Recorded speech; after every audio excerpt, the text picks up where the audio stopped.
My fellow flames, welcome back to another Wuthering Waves video. My name is Amethyst and I am joined today by a very special friend, Amanda. How are you doing, Amanda? I'm doing well. Thank you so much for having me back. No, thank you for agreeing to join me again. It's been quite a while since we last spoke. I think it was just post 2.2. I think so, yeah. So, a lot has happened in-game and, and outside of the game. Yeah, that was the first proper official debut of your character, Kartathea, and Fleur-de-Lis. And a lot's changed since then as well, because not only are you a voice actor in this game, you're now a player. Yes, I am. You're now a player. You're one of us. I am, yeah, 100%. It wasn't, I do like to play games that I'm in, and I like to play games in general, but I guess I didn't expect that I would end up streaming. Yeah. I remember you saying you weren't too keen on streaming at that present moment, and you did that one-off stream of the 2.2, exactly. And I guess it kind of just stuck, and then I guess you enjoyed yourself that much. It was like, okay, I enjoyed it. The fans liked it. Let's continue and persist with it. Well, it was more that I thought, okay, do you know what? I'll do it once because, sure, I'll try anything. And then after I had done it once and I was like, okay, that wasn't too scary and everyone was quite nice. I thought, okay, I didn't hate it. I could do that again. And I thought, well, what are the odds of the character showing up for more than one patch, right? And then when I realized that she would also figure a bit in 2.4, I was like, okay, so I'll do one more. And then, I kind of kept telling myself, well, as long as Kartathea is in the story. Just one more. I'll keep doing it. And then it's obviously taken on a life of its own at this point. To the point where at some point I have to stop pretending that I'm not doing content creation. Yeah, it's one of those things where I guess because it was your debut in patch and because it was the first time that everyone saw your character, and because you are so interconnected with the community, like the community love you, like the community interact with you, interact with them, you're very present. So I guess with the 2.2 update, I guess it just felt right for you to go, I'll do it just to show the guys. Why not try it? And I understand why people think it's fun and interesting to see voice actors or anyone who's worked on something comment on it. Like I used to love, back in the DVD days, I would always watch the behind the scenes or the commentary. I thought that's really interesting, hearing from people who worked on something what their process was like. So I completely understand it. I was very intimidated by the technical, aspects of streaming at first. Not because I'm terrible with tech, but just because I was like, well, I don't know how any of this, like, what is OBS, right? And thankfully, all of you guys have been so lovely, and you've all coached me through it. So I'm very grateful that I had so many content creator friends who could, be a sounding board and just, talk me through all the basics. Yeah. So I do that, and I'm enjoying it, and I think I'll do it for a while. Certainly as my schedule allows. Now that it's not stressful to do, because I kind of know how to set it up and I know what to expect and I know how long I can go. I kind of gradually increased the amount of hours I've been streaming. In the beginning it was like 3 hours, like, ooh, that was long, and then it became 6 hours and I was like, ooh, and now it's 8. And now we did 8, and I'm not going to aim to do 8 on the regular because it is a bit much. It's so mentally draining. It takes it out of you. It's good to know that I can do your limits. Yeah. It's also the case, like you were saying about the whole getting into streaming being very intimidating, because I've recently taken a break from streaming, and I focused more on the YouTube side. But the technical side, when I first started streaming and getting used to OBS and all of these technical situations, I completely understand, because that's the most daunting side, to make sure everything is running as smooth as possible. So I completely relate with that. But once you do it the first time, it's like, oh, that's not too bad, actually. It helps, right? Having tried it, you're kind of like, I know what to expect, and you know roughly how many people to expect as well. I definitely did not expect the turnout that I had the first time. And I think when Alex and I streamed 2.7 this weekend, we had a very big turnout again, and I understand why, because of course it's the finale, and it's both of us, I understand that. But, you always get a little surprised by how many people are taking, up to 8 hours out of their day to come and watch you play a video game. It's very like in a sense of it's a very big sense of gratitude, because it's like you're saying, 8 hours is a long time, and the fact that people are dedicated to watch that and be with you through those 8 hours, it makes you go, oh wow, this it means a lot. 'Cause it's like, even though they're not with you, it's like they are at the same time. It's like you can sense their presence because they're here to support you and watch your reaction. So it is very nice in that sense. So I can definitely understand that. But also, one thing that's going to be exciting for you streaming in the future, if you do continue the story, is that this is all going to be new for you. Oh yeah, 100%. This is all new for you now, because as far as we know, that's the book of Renacita closed. That's that chapter closed. So maybe in the future we'll see cameos and we'll see appearances here and there. It's not the first time Kira have done that. Like Alto made a return in Renacita, in the Renacita arc a couple of times. So it's not out of the question to possibly see your character again. But as far as we all know, Renacita's closed. We're going on to a different arc, whatever Kira have planned. So this is going to a fresh perspective where you have no idea what's going to happen. Yeah, no, 100%. I keep telling people I don't know as much as people think I do. I think people think that I know like the ins and outs of everything that's going to happen, and I really don't. But going forward, I definitely don't know. Like, I know nothing. Yeah. So I will be discovering things at the same, pace as everyone else. I will have no hidden knowledge. I've always tried to not, if I had any pre-awareness, I've tried not to, to spoil anything. You've even been very in good at not streams. spoiling at all. Like, you're very you've been very good with that. Well, just because I think, one thing is obviously NDAs, but I also just don't want to ruin it for people, because I know a lot of people really find it upsetting to be spoiled, and I quite understand why, right? They want to experience it the way it's meant to be experienced. And so I don't want to be like, oh, actually, guys, this is, I try not to foreshadow or spoil too much myself. But, now I can't, because I don't know what's happening either, but I'm very excited to find out. I know that Chisa's, little, like, some stuff has just come out today, and everyone's very really excited cool. by that. Yeah, I've just seen the image. It looks great. I'm very curious to see, like, where is that place? What's going to happen there? It looks really interesting. It's going to be interesting. Like, I think because with each region that's happened, we've had the post-apocalyptic first region, the Renacita, which is a completely different vibe. Septimont is like more of a centurion Roman like city, and now it looks like we're going to based on what we've seen from Chisa, it's like a futuristic city. So it's different landscapes for different regions, which is really exciting. But it's going to be very interesting seeing where the story goes. 100%. And going to what you were saying about you've done your best not to spoil anything. But at the end of the day, it's one of those things where you've done an exceptional job. Obviously, like you said, with NDAs, you're not allowed to, regardless. But also, if someone asks you questions, you just have to try and change the subject or go, I ain't gonna say anything. You have to wait, keep it a surprise. It was funny. There was a lot of people, and I don't think they expected me to actually say anything, but when the whole teaser about Galbrena and Cardathia facing off, when that came out, a lot of people were trying to get me to say something about it, and I just consistently posted like the image of Cristoforo going, because I thought, that was the perfect response, right? Like, let's leave some mystery for the next chapter, shall we? I think the only thing I did, and that wasn't really a spoiler, but like, someone was saying something like, oh, who's going to win? Is it you or Galbrena or something? And I think that the closest I've been to kind of leaving a cheeky hint for anyone who was really paying attention was that I said, when two popular characters meet, everyone wins. And, in hindsight... That's Easter egg right there. There's little breadcrumbs right there going, I don't think anyone really saw that. That's a riddle. That's a riddle right there. It's like, well, indeed. Do with that what you will. Like, I'll never directly spoil anything. If I hint, it'll be very sort of obtuse.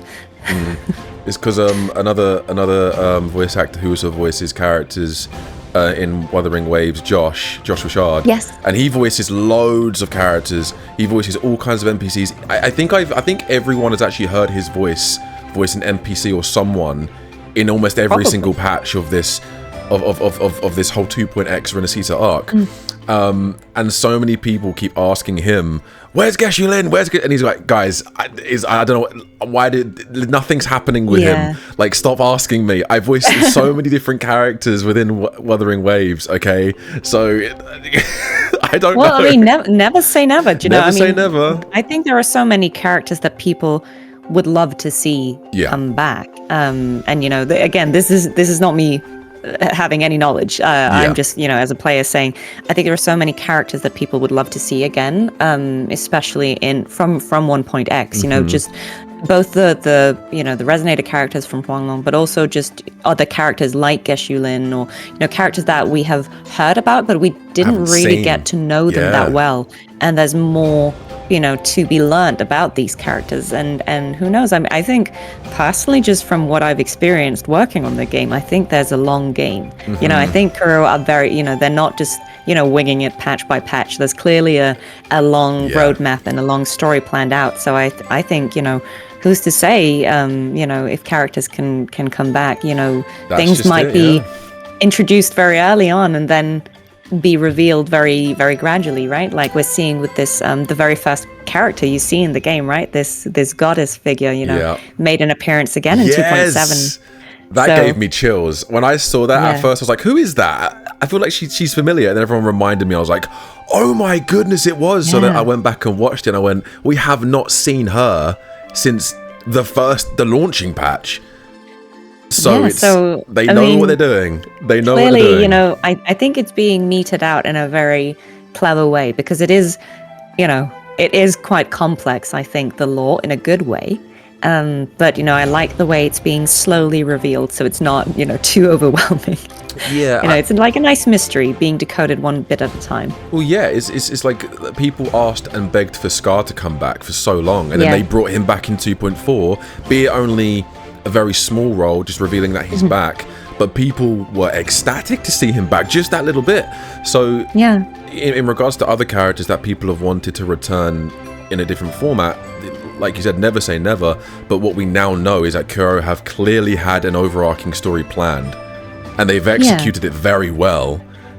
And I think so. Yeah, and it goes to show that they've probably got another year to 2 years of story mapped out. Yeah, I would definitely anticipate that. Yeah. For sure. So it's going to be very interesting.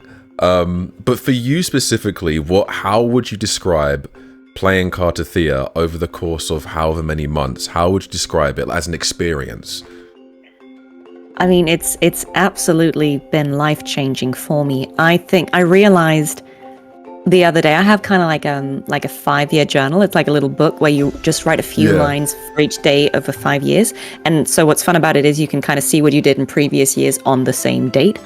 And I realized back in September that I had written something like, "Oh, I have my first audition at Side for this character called Kartathea. I hope it goes well," you know. And I just realized, like, wow, it's been a whole year of that. And I actually feel really emotional about it, because it's been such a joy to work on that game. I mean, first and foremost, I think at that time is probably the biggest project I'd done in terms of scope and how much the character was featured. You know, I learned a lot from it. It's not that I wasn't already doing voiceover, but I wasn't doing characters of that scope before. This was like the really big one. And I learned a lot from doing that, and I really grew my confidence, I think, as a voice actor. Yeah. And it was just so lovely getting to know not just all the directors and the people at, you know, Side, but also the amount of friends I have made through this game. You know, other voice actors like Jane and James and Alex and Shai Matheson. Like I'm meeting more and more of the Wuthering Waves cast because, you know, our paths cross or we reach out to each other, and that has been really lovely, getting more colleagues, because voice acting can be lonely in the sense that you kind of just go in and do your own bit and you don't really meet the other people. But more than anything, the community I have become part of, you know, there are so many players who are so kind, and you know, they really want to build that community, and I've been so blown away by the interest from people in, you know, sincerely getting to know me and welcoming me into the space and helping me ease into streaming and playing the game, and being generous with me, if I was doing some rookie stuff. I feel like I'm just so grateful that I've had the opportunity to voice not one but two characters, really, in with such a beautiful story, in such a spectacular game, and all the friends I've made and the community I've found. Like, everything has changed in this last year for me because of this game. So I'm so grateful. Yeah, I mean, this is like you said, like this when you were saying how like a year ago, just over a year has passed since you first written your journal, saying, crazy. I've got this Carter Thea character coming up. I'm excited, and then from the first moment the whole community saw your character, I'm guessing that was seeing that reaction. I'm guessing that was the moment where you went, "Oh, this might be bigger than I anticipated." I'll be honest, I didn't know of Wuthering Waves when I auditioned for it. But in my defense, it had also only been out for a few months at that time. Yeah, it hadn't been out for too long, So it wasn't something that was on my radar, also because I hadn't played any similar games before. So I think if you are in that, if you're already in that gacha space, then of course you are aware of the upcoming releases, but I just wasn't familiar with it. And so I had no idea the scope of it until I kind of, I realized what it was, and then I kind of did my own little research about like what is this, like this game? How big is this? And then I just still vividly remember around like New Year or close to New Year this year, when the 2.0 trailer came out, the Renacita trailer with that like carnival song, and I watched that and was like, wait, what? The production value, insane! Like, what is this? They have a song, like, what? I just they put a lot into their patches. What on earth is this? And then from then on, I just became kind of obsessed with like, oh no, I got to figure out what this game is about. And in the beginning, I just kind of watched other people's playthroughs, and that's kind of when I started, becoming aware of all you content creators, because I was just kind of like googling around and finding you all and being like, okay, this person does some nice playthroughs and they explain some stuff. Okay, I'll watch them.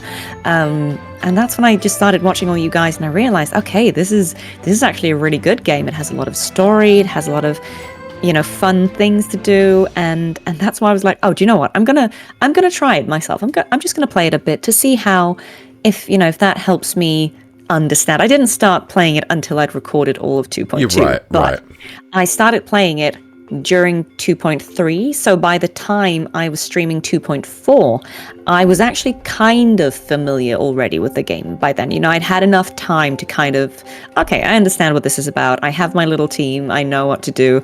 And now I'm like at the point where I'm doing all of the events, like all the time limited events. Like none of them are too boring for me. Like Dreaming Deep, I'm doing it. Like I'm doing Solaris Film Festival, I'm doing all of them, like. I'm glad you're enjoying everything the game has to offer. I really, that's so good to hear. Even like the fact that you're getting everything and more out of this game that you could have possibly originally imagined, I think is very endearing to a lot of us, because obviously as players that have been playing it since the beginning, some people love aspects of the game, some people don't like other aspects of the game. I'm very much in the sense of I am mainly in it for the story, but if there's any events that do pique my interest, I'll dabble and dip my toe in as well. But yeah, the fact that you kind of just dived in, found your team, you met all these other content creators that helps you get better at the game as well. And now you're near enough 100% clued on what's going on with the game. I mean, more or less. Yeah, more or less. You've only been playing it a little, a little bit.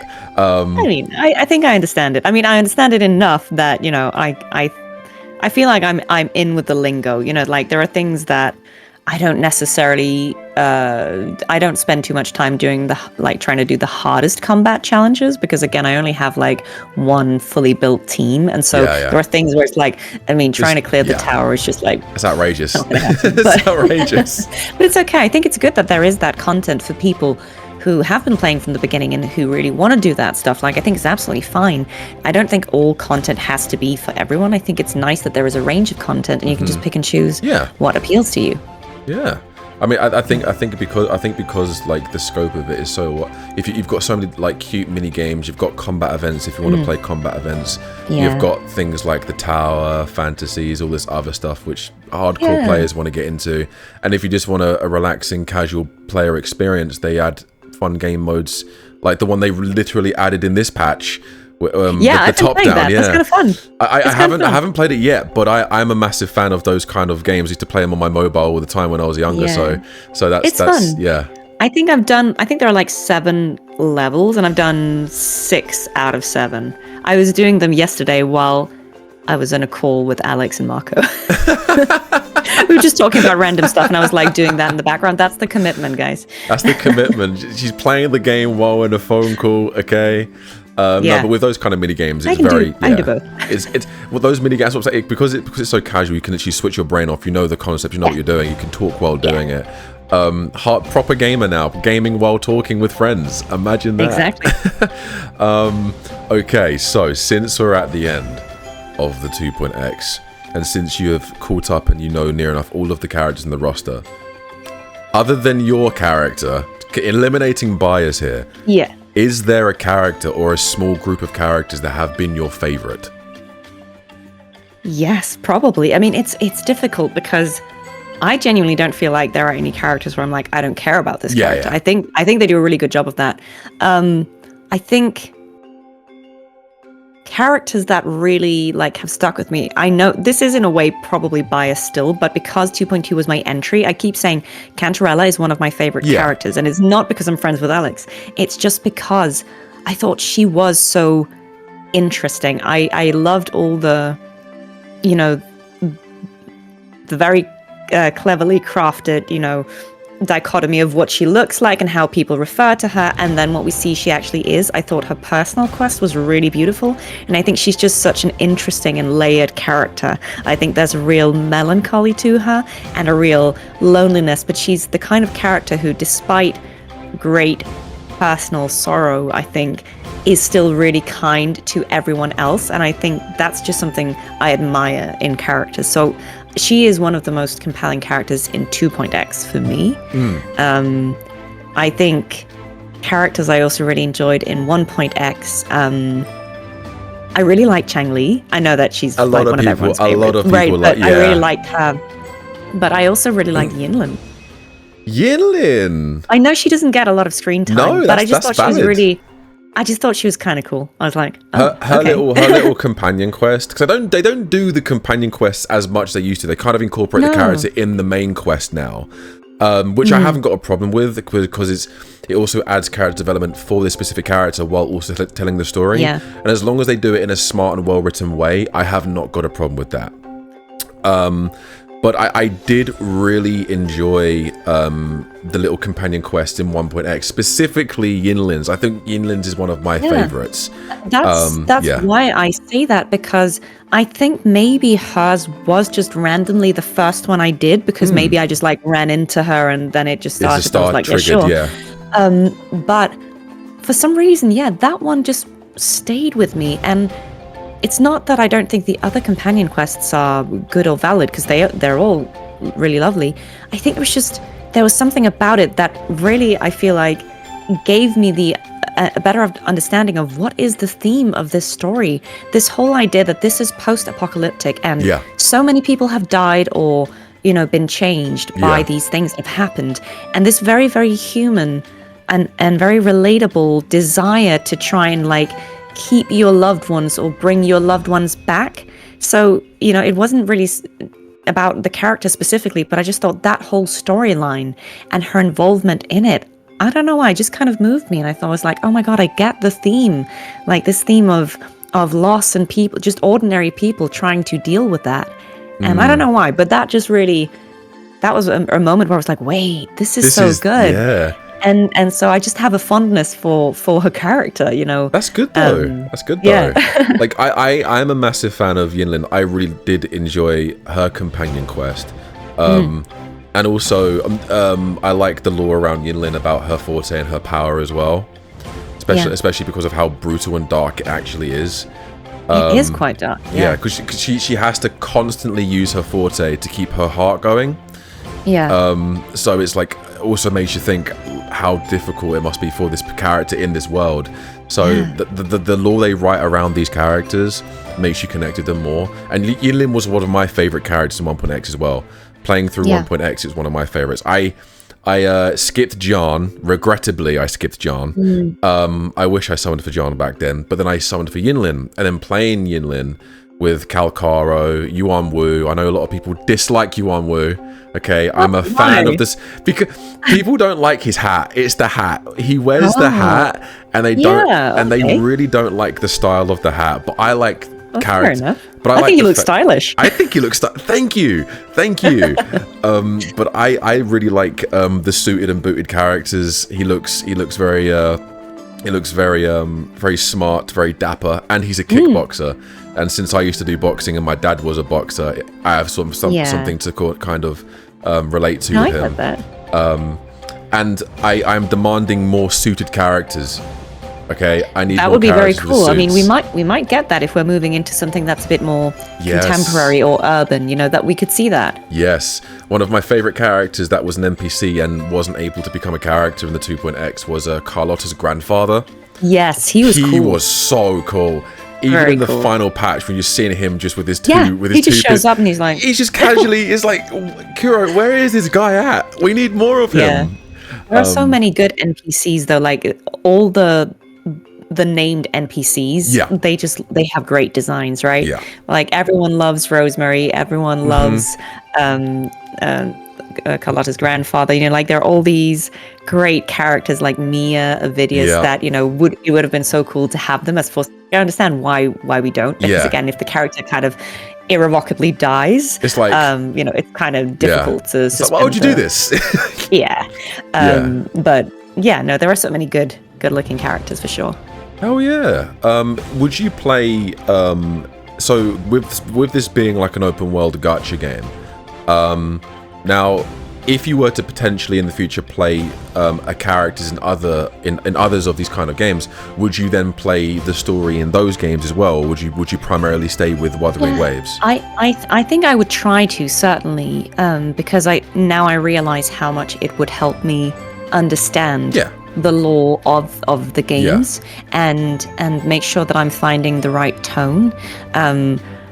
It's funny because I actually had this thought, like, what would I do if I did get into that position? And I think I would, but I think until such a time, I'm probably going to not try any of them, simply because I'm a bit of a completionist, and I genuinely don't have the time to be playing multiple live service games. If I was working on one, I could justify it as like work research. But for now, it's actually just that I know that if I started playing any of the others, I'm sure I would get invested in that as well, and I don't have the time. So I mean, it's like you said, I guess, because Carter Theater, I remember we spoke briefly about Carter Theater being one of your breakout roles. For sure. And that also influencing you to play Wuthering Waves and how big Wuthering Waves is. It's kind of a no-brainer. It's like, well, I'm going to play Wuthering Waves, one, because this character has done a lot for the career, but also in the same sense of, I just want to get to know the character and the community. That way I can understand going forward. And a lot of actors that I know do the same with any kind of role. They'll read the script, or they'll find anything related to the character, whether it's watching something, whether it's playing something that's very similar to their character, and they'll read it and watch it God knows how many times, so they get familiar with the character. And the good thing about this being a live service game is the more you play it, the more you know about the universe of this game. Exactly. So you can kind of understand going into the booth or going into any more line reads, you kind of have something in your mind of where I'm going to go with this character. Yeah, for sure. And I mean, I kind of, in hindsight, I wished I could have had the knowledge I have now at the start, right? But I mean, I think that's just the nature of it. It's so rare that you go into a project and really have that much, pre-knowledge. That really only happens if you're doing remakes of things, or if you're doing, a game in an established setting. Like, if it's a franchise and it's like a new one, then you can kind of look up the existing stuff.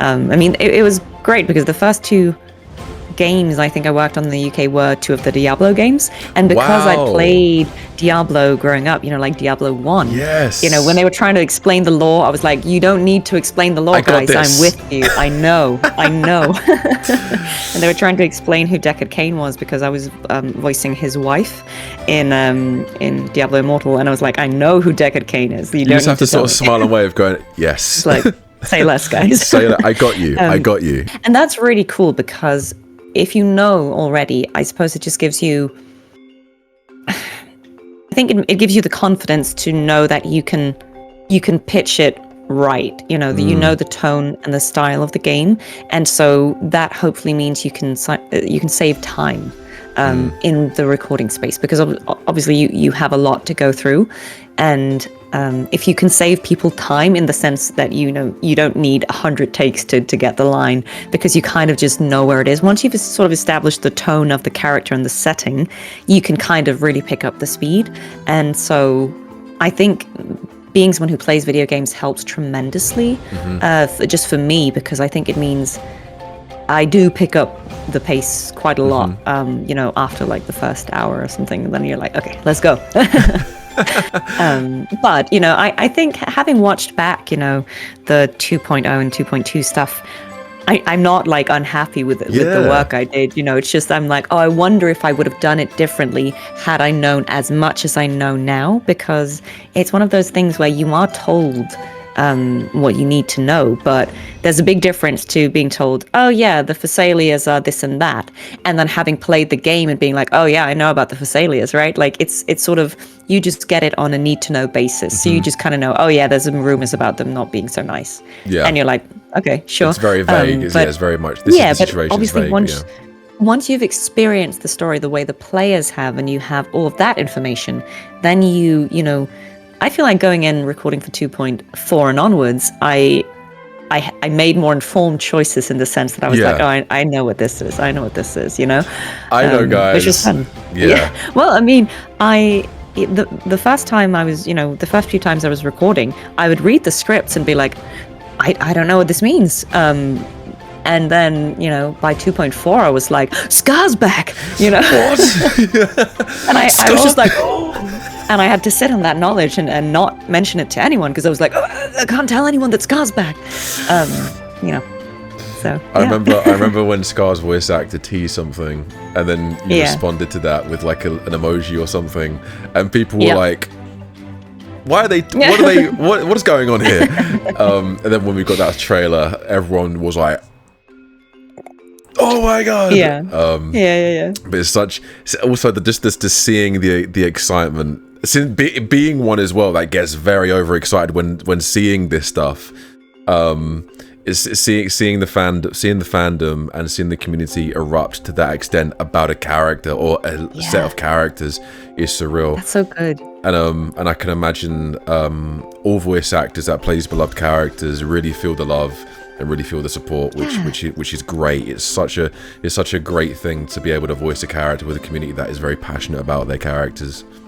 100%. I think we all feel so grateful and lucky that there is so much love for this story and these characters in this game. Every time I speak with one of my colleagues, we're all just kind of blown away by it, really, and we're so honored and so flattered that people love these characters so much, and that we get to be part of telling that story. I think we're all just so grateful. Yeah, I think it's the grateful goes both ways. I think we're grateful to you guys for delivering such a performance, and then you guys feel grateful because of the support we're giving all of the voice actors. So it's like hand in hand. It's like a handshake. It's like, thank you for being so supportive of us performance. But no, thank you for giving such an astounding performance. So it's like a symbiotic relationship. It's like we love really you, you love us. It's great. And it is great to see. Now, one of the last questions I have, since you've been playing, since you played the 2.7 story, which was arguably the big hurrah, the end game of this big arc. Yeah. When you saw the two big secrets of one, Abby being called out by Leviathan, and two, when the architect says the mysterious line of "We were once your waystones to Rover." The community went crazy specifically about these two moments. Yeah. What was your general reaction? Because these were the two big things that a lot of the community are like, what is it? What? Yeah. Well, so I didn't know, again, these weren't moments that I knew anything about because they had nothing to do with my work. So I also found out this information playing the game. Yeah. So it wasn't something that I had any pre-existing knowledge of. I feel about, Abby, I feel like, maybe I'm remembering it wrong, but I feel like we knew already about, or it was hinted that maybe their name was Abraxas, because I feel certain that I had heard that before. That was confirmed, but I think it was the fact, Yeah, I guess the twist is like the idea that Abby or Abraxas should be aligned with the Threnodians. Yes. Or, like this, why did you betray us? And I don't know, I think obviously it wasn't something that I was anticipating, and I think it was a great sort of shock moment, like the absurdity of Leviathan suddenly calling out Abby. But on the other hand, I kind of feel like, well, do you know what? Checks out, because we don't know what Abby is, and we've consistently been kind of asking about this, and I figured that given that Abby can just absorb Threnodian energy and just kind of, it's got to be a reason no biggie. For it, I feel like surely that either means that Abby is some kind of very powerful being or deity or something that is at the power level of, or even above. So I kind of always figured that Abby would be some kind of super being, and I don't know if the fact that Abby has two different color eyes, if that is a hint that, the same way that characters like Cardathea and Galbrena are sort of like light and dark. Yeah. If Abby is somehow also a being that has both or could be both. The fact that it can kind of hold this energy without being very affected is very interesting to me. So it's not something I'd anticipated, but as I heard it, I was like, do you know what? Kind of checks out, and I'm really curious as to why Abby also maybe doesn't remember. I don't know if Abby doesn't remember, or if they've been withholding. Like, exactly. Yeah, I read that as more of a, this was also news to Abby, rather than, being like, oh no, I've been called out. And so I'm really curious if Rover's amnesia and Abby's amnesia are linked. Like, I'm very interested in the relationship between these two, because it is weird, right? Like, why does Abby live in Rover? Like, there are a lot of questions here, right? What is Abby? But I'm glad that they have started delving into that, and I'm sure we will find out more. And I'm also in a way glad that this whole idea of, oh, we need to go to Renacita because Abby isn't well. Yeah. Like, that wasn't just a plot device of, oh, we need to go to a new region. Let's come up with some excuse. It feels like, okay, there was probably, that might also have just been like a seed planted that worked to get us to go to the new region, but will, again, all make sense over time. So I'm very curious to see where that goes. And as for the Fraxidus saying that they were once Rover's Waystones, that actually did not surprise me. I think it was more of a, But I feel like they've been hinting at that as well, right? Like, I feel like either Scarfalova and 1.x says something along the lines of, like, if you knew the whole picture, you'd join us or something, right? And I just always figured, since we know that Rover has had their hands in pretty much the founding of everything and anything in this story, why not? Like, I felt like, well, why wouldn't they have been part of or involved with, or somehow potentially affiliated with the Fraxidus previously? That could also explain why Scar and Frolova are so interested. And like, I just figured, you know what, I think it's entirely plausible, like the same way that Black Shores is linked to Rover. Like, this could have been a similar situation where if we assume that Rover is in this sort of cyclical narrative, that could have absolutely, like, the Fraxidus could also have been something that Rover was part of or helped create, or, at one point to serve a purpose the same way that, Black Shores does. And I just thought, do you know what? that doesn't surprise me. Like, I was sort of expecting, like, I think I even joked at one point online that, that Rover founded the Fraxters, right? And maybe that isn't the case. But it could be. I feel like it makes a lot of sense. And I know some people think that maybe that's a bit lame, like, okay. But I think it can be done interestingly. Again, if this opens up to a new layer of discussion of, again, what are, is Rover all good? Are they, more complex? Have they done things in previous, iterations of themselves that maybe now we would judge them for? I think it's interesting because at the end of the day, everyone in the story is reacting to the lament, right? And they're all just trying to deal with horrible things that have happened, and people are responding to it in very different ways. Some people are becoming very cynical about it, or they're being very pragmatic to the point where they might be callous or casual about lives the way the Fraxiters can easily come across as being so, and others might be more openly caring and considerate. But I feel like everyone at the end of the day is just trying to deal with this terrible thing that has happened.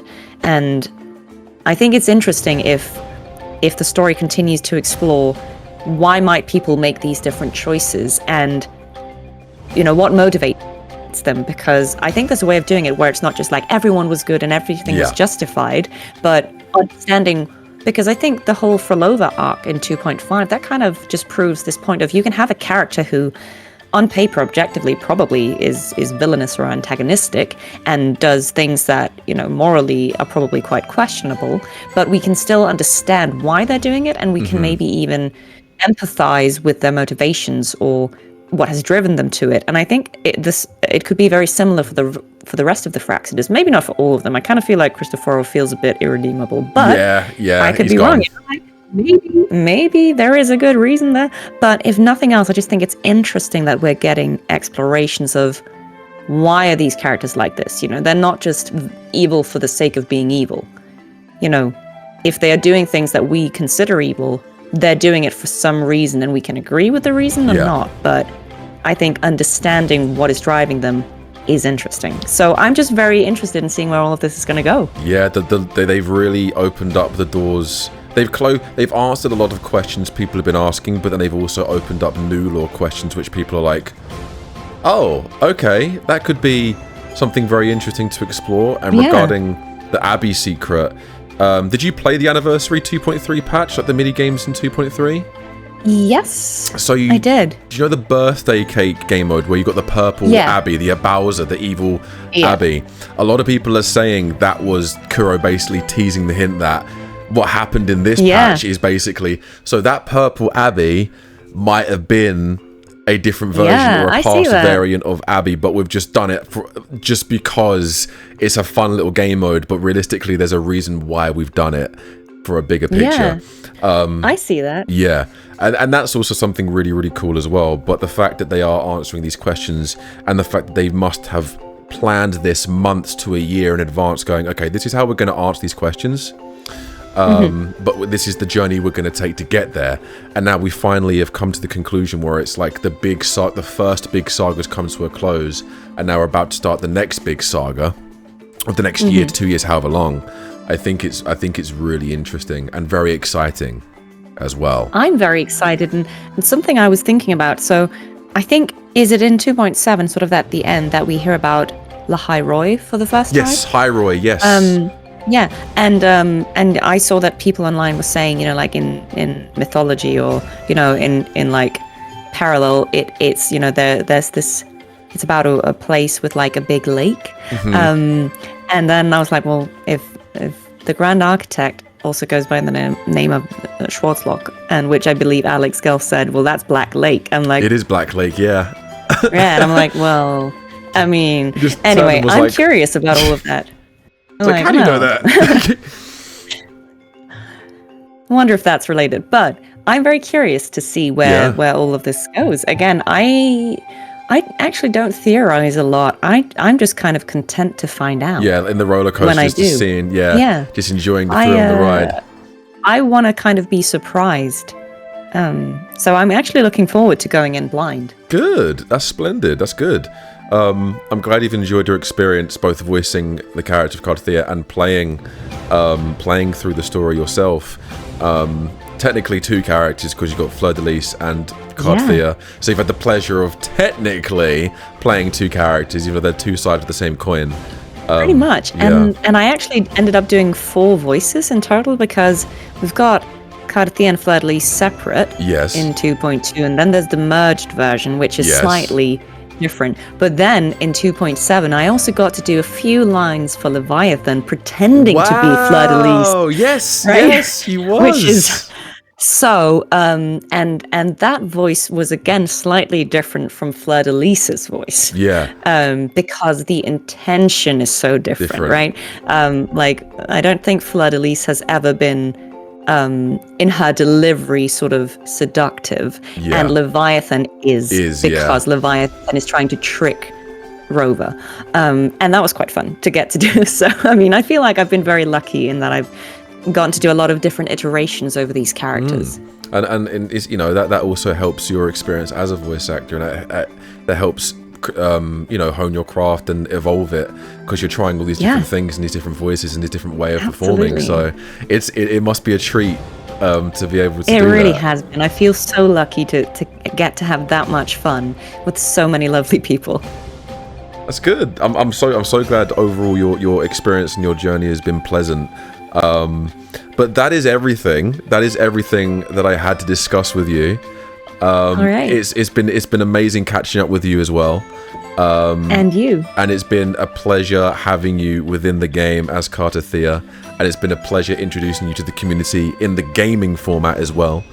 Oh, thank you so much. I think it's safe to say we are all excited to see where this story goes, and we are all excited to see everyone's experiences and reactions as a now Wuthering Wave streamer as you are.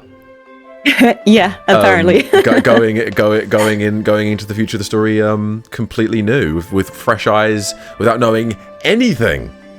Yep. I'm on your level, guys. I know nothing.